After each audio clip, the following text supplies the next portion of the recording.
মায়া নামটাও যেমন মায়াবী, মেয়েটিও ঠিক তেমনই ছিল। হাসি খুশি, সহজ সরল, কারো মনে কষ্ট দিতে জানত না। কলেজে পড়াকালীন ওর পরিচয় হয় আরিয়ান নামের এক ছেলের সঙ্গে।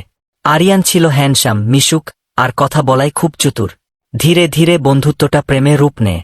মায়া ওকে বিশ্বাস করেছিল প্রাণপণে।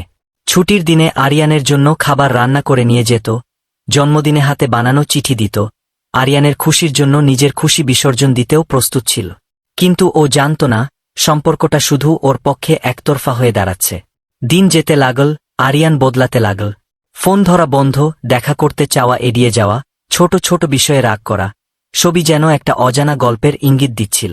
একদিন মায়া বারবার ফোন করেও যখন উত্তর পেল না, তখন হঠাৎই একটা মেসেজ এলো। আমরা আর একসাথে থাকতে পারি না। তুমি অনেক ভালো, কিন্তু আমি আর এ সম্পর্ক চালিয়ে যেতে পারবো না। দুঃখিত। সেই এক লাইনের মেসেজেই শেষ হয়ে গেল 3 বছরের ভালোবাসা। কোনো ব্যাখ্যা নয়, কোনো বিদায় নয়, শুধু একটা ডিফোজ। মায়া কেঁদে কেঁদে নিজেকে প্রশ্ন করতে লাগল, আমি কি এতটাই খারাপ ছিলাম? কেন? কিন্তু উত্তর কেউ দেয়নি। আজও মায়া চুপচাপ বসে থাকে সেই পুরনো বেঞ্চে, যেখানে ওরা একসাথে বসত।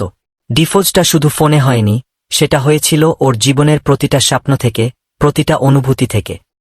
এই গল্পটা শুধু মায়ের না, এমন ডিফোজ হাজারো মেয়ের জীবনের গল্প। তারা চুপচাপ থাকে, কাঁদে, উঠে দাঁড়ায়, আবার হেঁটে যায়, নিজেকে জোড়া লাগিয়ে।